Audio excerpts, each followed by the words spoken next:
새벽기도에 오신 성도 여러분들을 진심으로 환영합니다. 우리 말씀 듣기 앞서 함께 기도하고 하나님의 은혜를 나누도록 하겠습니다. 기도하겠습니다.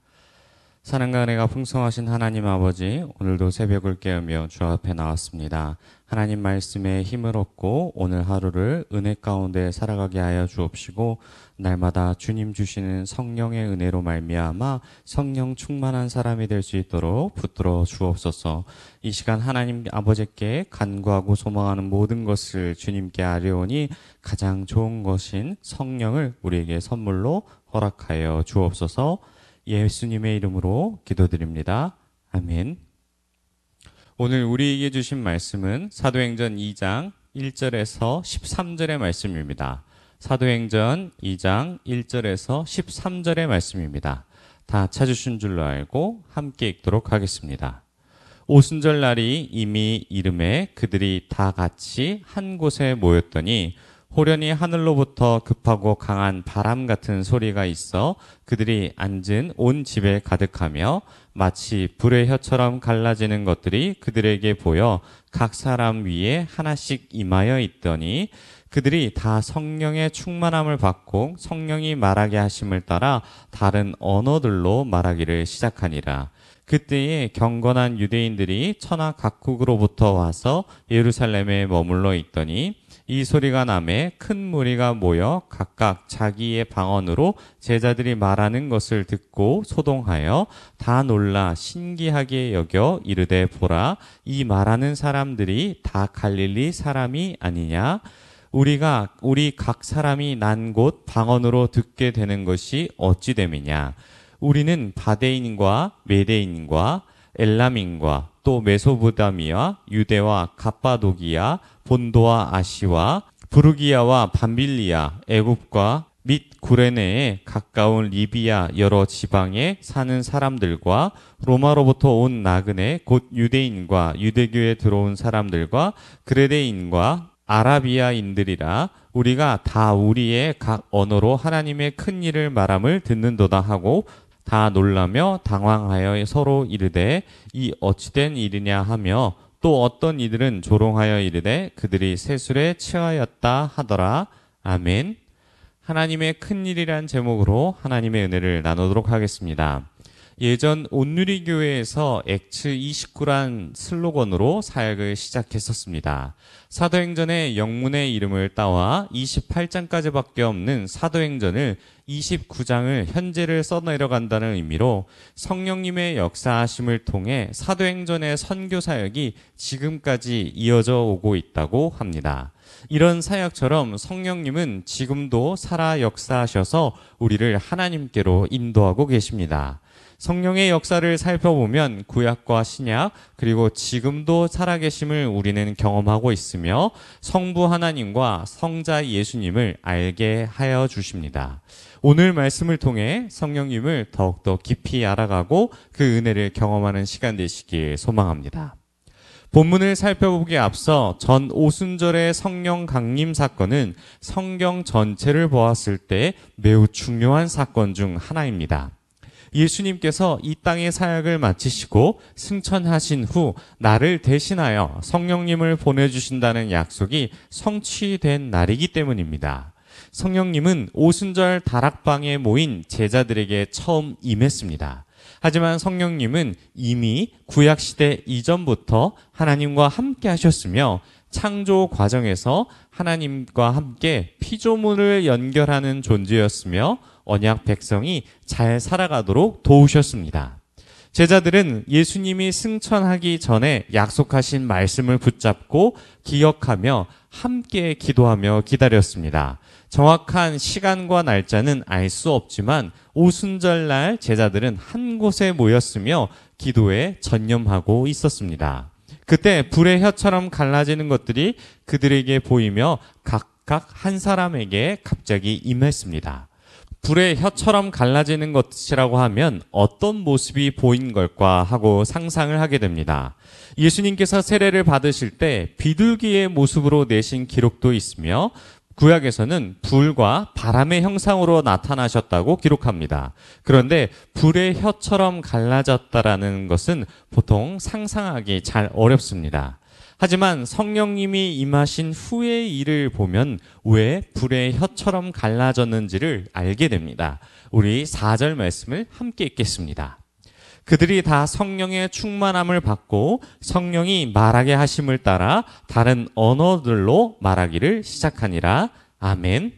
원어적인 의미에서 살펴보면 이 혀는 말을 하게 하는 기관인 혀와 언어를 뜻합니다. 곧 불의 혀로 인해 서로 다른 언어로 말하기 시작한 것이 성령님이 임하셔서 나타나는 현상이란 것이죠. 사도행전 1장에서는 성령으로 세례를 받게 될 것이라고 말씀하신 것이 이렇게 나타난 것입니다. 이 사건은 단 한 번만 일어난 사건으로 성령께서 강림하신 유일한 사건입니다. 지금에도 나타나는 방언이나 예언 등 여러 가지 성령의 열매로 나타나는 능력들은 이 사건 이후에 일어나는 일들입니다. 성령님이 불의 혀처럼 갈라져 각 사람에게 임하여 혀를 완벽하게 통제하시면서 다른 언어로 말하게 하십니다. 이 일은 은사로 주시는 방언과 예언과는 다르며 각 나라의 사람들이 알아들을 수 있는 살아있는 언어로 말하게 하십니다. 사도행전 11장에 기록된 바벨탑 사건으로 언어를 혼잡하게 하신 저주가 성령님의 강림으로 인해 언어가 다시 하나로 회복되었고 예수님을 믿는 사람들이 다양한 언어로 하나님의 큰 일을 말하는 복음을 전하여 구원을 받을 수 있도록 우리에게 허락하신 것입니다. 이때 오순절을 지키기 위해 여러 지역에서 온 경건한 유대인들이 여러 소리가 나는 곳으로 성령에 이끌려 모였고 여러 나라 말로 기도하는 것을 듣고 아주 놀랍게 여깁니다.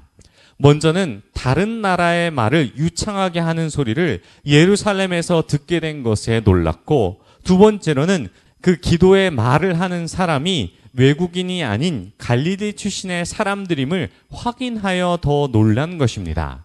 배우지 못한 갈릴리 시골 출신이라는 것을 알 수 있지만 절대적으로 이 시골 출신이 알 수 없는 언어를 가지고 말하기에 더 놀랐던 것입니다. 그 반응은 어떻게 이 언어를 말할 수 있는지 내가 이 지역의 출신이라고 말하며 하나님의 큰 일을 이들이 말하고 있음을 놀라며 고백하는 것입니다.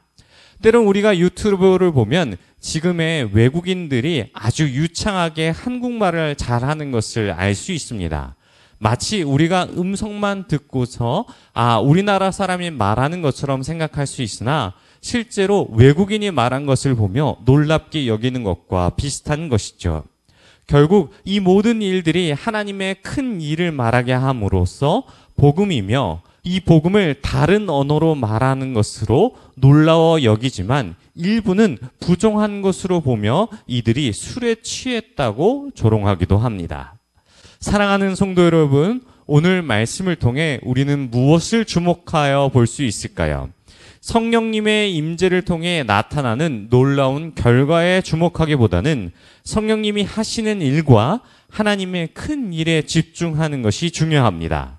성령을 통해 하나님이 우리에게 보여주신 일은 무엇인지 그리고 우리는 어떻게 그분의 인도에 따라 살아가는지를 고민해야 합니다. 삶에서 혼란스럽고 힘든 순간들이 있습니다. 당장 이 시대의 이 사람들은 이 현상의 놀라운 일들을 보고 혼란스럽고 소동해 있습니다. 성령님의 이끄심을 통해 하나님이 하신 일을 바라보고 그분의 도우심에 의지하여 하루하루 살아가는 것이 더 중요하다고 현재를 살아가는 우리들에게 주목해 볼 부분은 바로 이것입니다. 결과에 초점을 두기보다 하나님이 우리에게 주신 말씀과 그분의 하신 일에 주목하며 성령님의 도우심으로 나아가야 하는 것입니다. 우리는 이 성령으로 인하여서 일한 결과에 두고 성령님이 하시면 우리도 다른 나라의 말을 할 수 있어 라는 것에 주목하는 것이 아니라 과연 이 하신 일이 무엇인지를 하나님의 큰 일을 바라보며 그분의 인도하심 가운데 우리가 해야 될 일이 무엇인지를 더욱더 주목해야 할 것입니다. 때론 우리가 결과에 따라 마음하는 일들이 혼란스럽고 어려울 때가 있습니다. 현재 내 삶에 주어진 일에 주목하여서 하나님이 하신 큰 일에 주목하는 것을 멀리 둘 때가 있습니다. 그럴 때마다 여러 어렵고 혼란스러운 상황 가운데 흔들리지 마시고 하나님이 하신 큰 일을 바라보며 오늘 하루를 믿음으로써 승리하는 저와 여러분이 되시길 축원합니다. 우리 들은 말씀을 생각하며 함께 기도하겠습니다. 주님, 오늘도 나의 상황과 환경을 바라보는 것이 아니라 하나님이 하신 큰 일을 바라보는 믿음 허락해달라고 우리 주여 한번 부르시고 통성으로 함께 기도하겠습니다. 주여, 하나님 아버지, 말씀을 통해 우리를 붙잡아 주시옵소서. 주님이 주신 그 말씀을 통해 하나님의 큰 일을 바라보며 요동치 않고 주님의 하신 일 통해서 기쁨을 얻고 은혜를 얻는 그러한 우리가 될 수 있도록 인도하여 주옵소서. 때론 우리의 상황과 환경이 너무나도 어려워 주님이 하신 일을 멀리 둘 때가 있습니다. 그럴 때마다 오늘 말씀이 생각나 믿음 가운데, 은혜 가운데, 성령 충만한 삶 가운데 나아가는 우리가 되게 하여 주시옵소서. 우리 계속해서 기도하겠습니다. 하나님이 하신 큰 일을 통해 우리도 성령을 선물로 받은 것처럼 말씀을 기억하며 우리도 다른 이들에게 기쁜 참된 복음의 소식을 전하는 삶을 사는 은혜를 허락해달라고 우리 함께 기도하시다가 각자 가지고 온 기도 제목 가지고 기도하시다가 돌아가도록 하겠습니다. 주여.